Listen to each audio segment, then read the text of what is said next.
Good morning, everybody. In the previous class, we have seen C reading Never Never Nest. In the class, we have already seen that how Jill and Jack they purchased few of their things on installments: the piano, the radiogram, and even the house. The Aunt Jane, she was not able to understand or she was not able to believe her eyes how these people were able to purchase so many things with the little kind of help what she has done.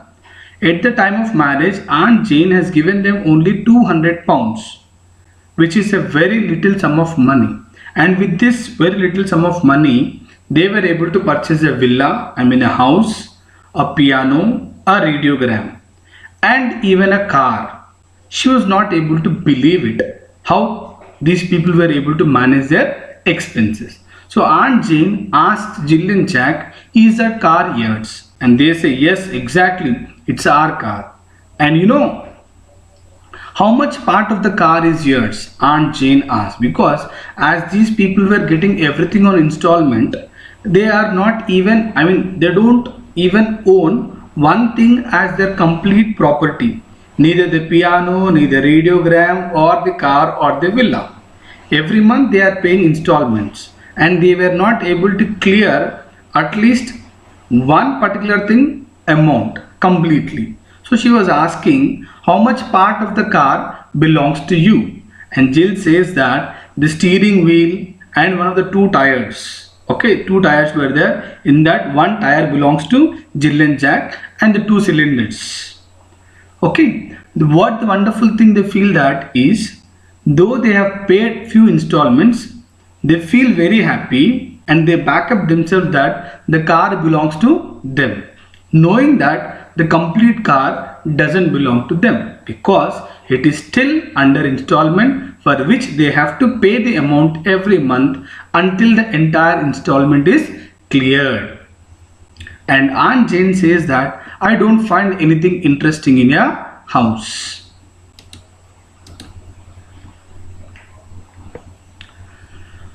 You see, although we could never buy a car outright, we can enjoy the pleasures of motoring for a mere £5 down. So how much are they paying for the car? Every month they were paying only £5, and with that £5 they were able to become the owner of the car, and they feel very privileged or a honor or the pleasure in traveling in a car. But they don't really accept that car doesn't belong to them. The known fact is the car is not theirs. It's still they have paid only 1 or 2 months installment by paying £5, which is a very little sum of money. Aunt Jane, and the rest by installments, I suppose. Yeah, Aunt Jane says, I think the remaining amount you have given already £5, the remaining amount you are paying in installment. And Jill says, exactly, Aunt Jane, every month we go for installment. And what about the radio? And what's that? And the piano? Well, of course, everything. Whatever we have in our house, starting from the radiogram, the piano, and the house, and even the car, everything we have taken only on installments. And even the furniture also. The chair and the sofa set, which was there in the launch, even that is purchased by paying installments. I suppose all you own is this leg. When Aunt Jane was sitting on the chair, she feels that one particular leg of the chair belongs to Jill and Jack because they haven't cleared the complete amount of the furniture. Even the chair also, a particular one leg belongs to them. The remaining 3 legs is not completely theirs because it's still under installment. Well, no, as a matter of fact, it's not one. Actually, Aunt Jane is saying this might be one of the leg. No. Jill says that not this leg. We have purchased that leg. Imagine that the chair is having 4 legs. Aunt Jane is supposing that one of the leg belongs to them, and she's showing this leg might be yours. And Jill immediately says, not this leg, the other leg. Whatever leg it is, actually that chair or that furniture is not completely their own property. It's still under installment. And just imagine they are newly wed, they have started a life, and At the initial stages only, they wanted to go for luxuries, pleasures, cozy and comfortable living, and with that intention, they have gone for purchasing each and everything under installment. If at all, if the month salary is not paid, now just imagine, now we are suffering with COVID. We are supposed to get our salaries and everything, and because of COVID, suddenly our salaries are stopped. At this point of time, how are you going to pay your installments? And will the owner from where you have taken the bank loan, will he be sparing you? This is highly a risky thing. So Aunt Jane is not at all happy with the kind of decision what these people have taken. Now Aunt Jane and the rest belongs to Mr. Sage, I suppose. Yes, so the remaining, the car, two cylinders and the steering wheel, apart from those things, the entire engine or whatever things are there in the car belongs to Mr. Sage. Similarly, the one particular leg of the chair belongs to them and the three legs belongs to someone. Similarly, the piano, the keys belongs to them, the remaining body belongs to Mr. Sage. Now who is Mr. Sage? Okay, Aunt Jane. Well, I'm not going to sit on Mr. Sage part for anyone. She stands up. She is reluctant. She is unwilling to sit on the chair because that chair doesn't belong to them. It belongs to Mr. Sage. Only one leg. On one leg, how can she sit? She says that I don't feel happy or I am not at all happy in sitting on a chair which doesn't belong to you completely. And finally she asked, now tell me, how much do you all these installment come to? Now how much are you paying every month for the car, for the piano, for the radio, for the house and all those things? How much will it come? And Jack immediately, he has taken a pocketbook, a small diary, and he's just noting down everything, like what is the amount of the car he's paying for, what is the amount he's paying for the villa, and what is the amount he's paying for the radiogram. And actually it has come to £7 and 8 pence. £7 and 8 pence. And Aunt Jane, good heavens, and how much do you earn? Good heavens means generally it is used to express. It's a phrase which is used to express surprises or to emphasize that you agree or disagree with someone. Aunt Jane is not at all agreeing with these people because they are paying nearly £7 and 8 pence a week to meet their installments. And Jack says, as a matter of fact, it is £6. Okay, and how much is earning? Is earning only £6. Aunt Jane, but that's absurd. Absurd means that doesn't make any sense. How can you pay £7 8 pence out of £6? His income is only £6. Just imagine that he's having only 600 rupees as income. How can he pay 800 rupees installments? How is he going to get the balance 200? He clearly said that it is only £6, but he is paying how much? £7 and 8 pence. He is paying more than his income. So how is he able to fill the remaining £1 and that 8 pence? Jack, oh, that's easy. You see, all you have to do is to borrow the rest of the money. The remaining amount which is not able to clear the installment, that he is taking as a debt from Thrift and Providence Trust. How do you have some private agencies to give loan? So he has taken a loan in order to fill the gap of his installments. Remember one thing, his income is very less and his expenditure is more. He's getting £6 but he's paying £7, and the remaining £1 he has gone for loan.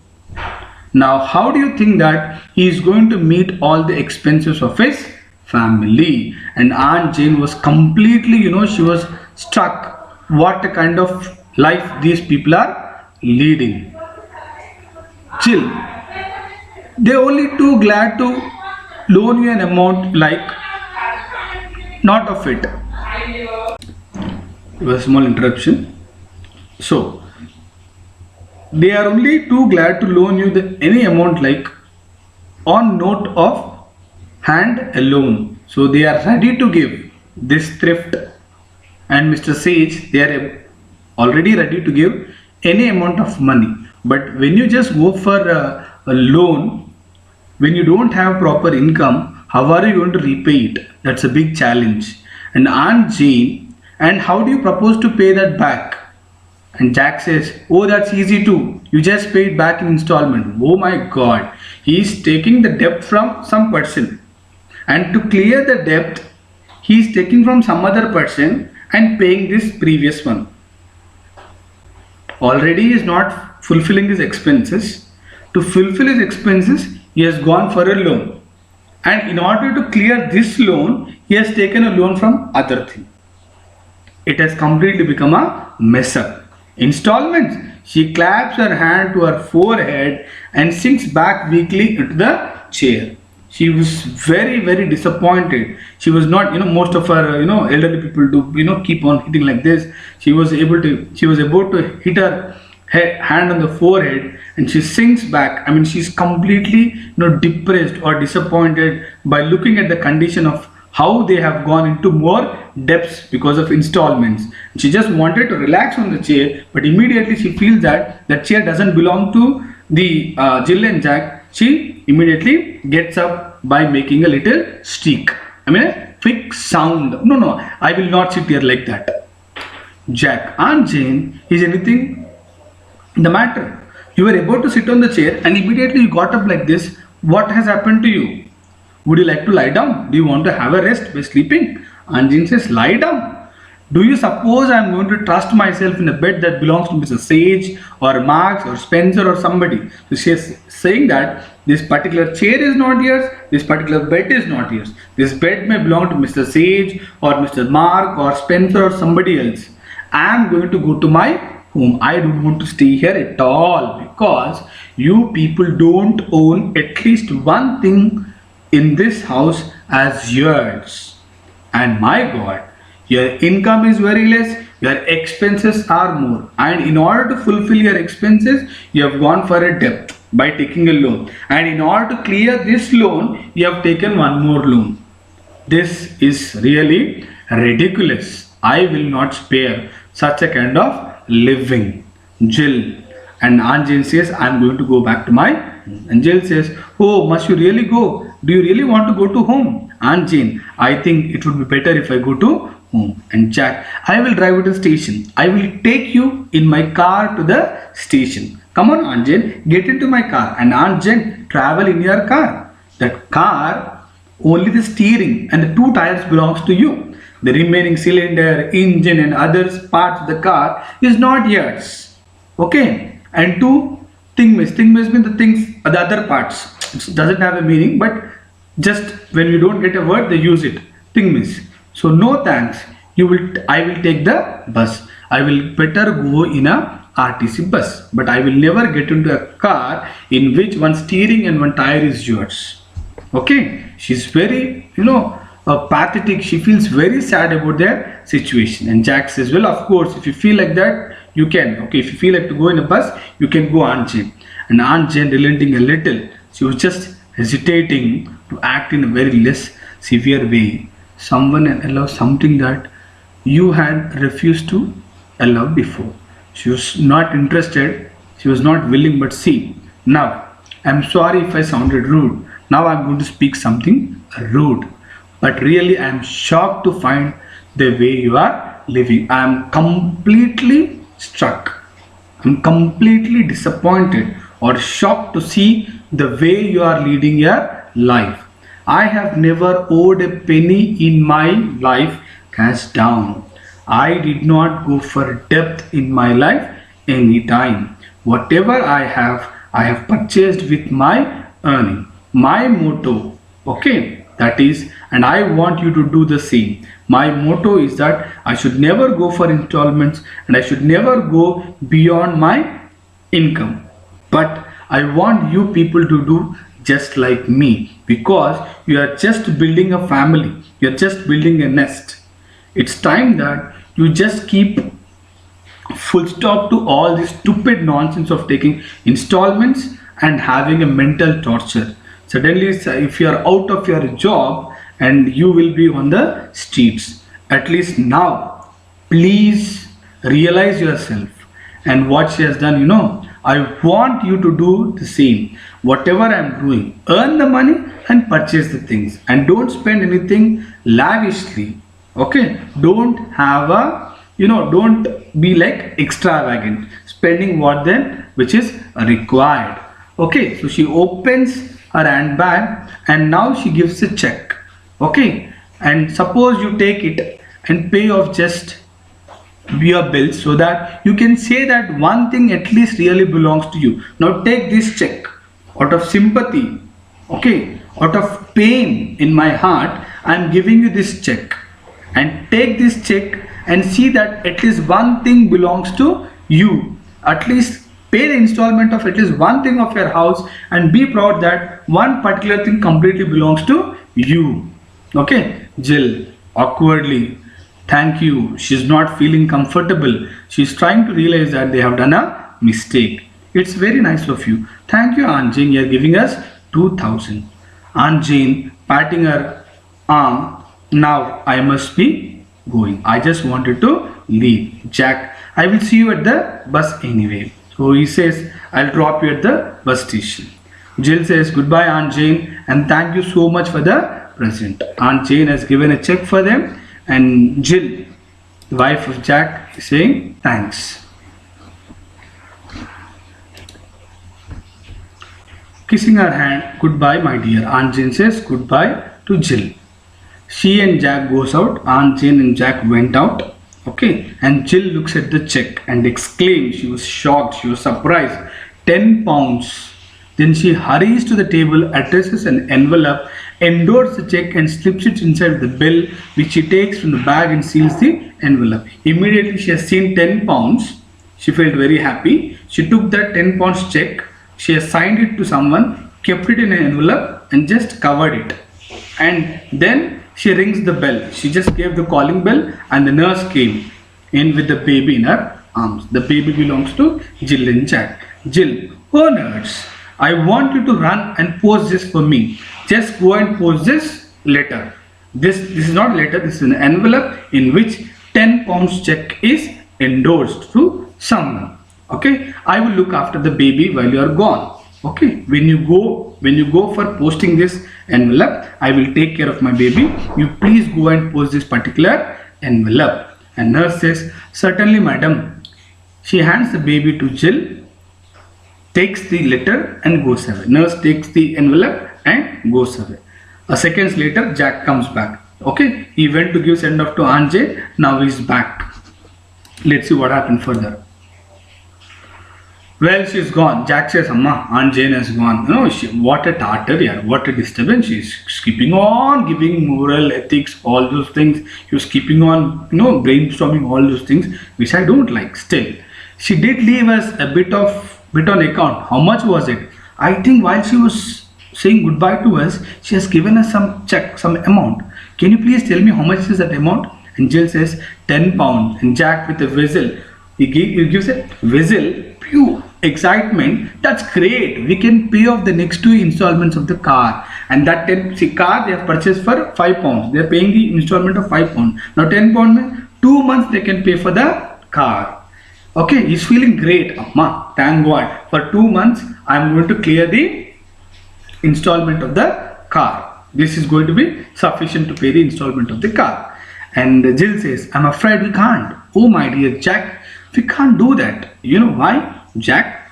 Why? Ever not? £10 here. £5 is the installment of the car. 2 months we can pay. But Jill says, you see, I have already sent it off for something else. The check that was given by Aunt Jane, which is of £10, I have given it for some other purpose. A nurse has just gone to post it. I have asked our nurse to go and post the check to someone. Jack, well, that's all right. Who have you sent it to? So for whom did you send? Jill says, Dr. Martin. Dr. Martin? What on earth possessed you to do that? Why did you send it to Dr. Martin? Why did you take such a kind of decision of sending it to Dr. Martin? Jill, nearly in tears. You can see the lady shedding the tears now. Now you are going to be angry with me. You are going to be angry with me, but I have a purpose in sending that. Jack, I'm not angry. Jack is saying, no, I'm not angry. But why waste money on the doctor? Doctors expect to get paid anyway. So doctors always feel like, taking more and more amount of fees from patients. So why did you give it to the doctor? Angel crying, sobbing a little, but you don't understand. You're not understanding one thing, Jack. What do I don't understand? Jack says. Understand what? What should I understand? Jill.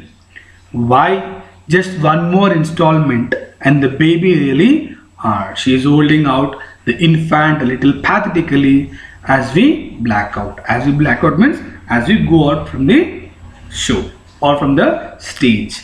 So what she has done with the 10 pound, she has given it as a payment.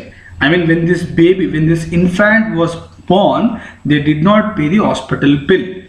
And now the 10 pounds she has given to Dr. Martin. And if they pay 10 more pounds, at least their baby belongs to them really. Even the baby's installment, though they have given birth, they haven't cleared the expenses of the hospital at the time of the delivery. And every month they are paying installment to Dr. Martin. So this 10 pounds is given to Dr. Martin. And one more installment, the baby will be completely their baby. So pathetically means feeling very sad. She feels very sad that she has started to realize that she has done a mistake and she don't want to do further such kind of mistakes. At least she wanted to feel that their baby to whom they have given birth belongs to them. So with this we will try to conclude our lesson. So my dear children, do not go for installments. Okay, you have to earn some money. You have to save some money, and when you have sufficient money only, you can purchase the things. Do not go for lavish things, do not go for luxurious life, and don't be in debts. It is going to suffer a lot. You and your family are going to suffer a lot.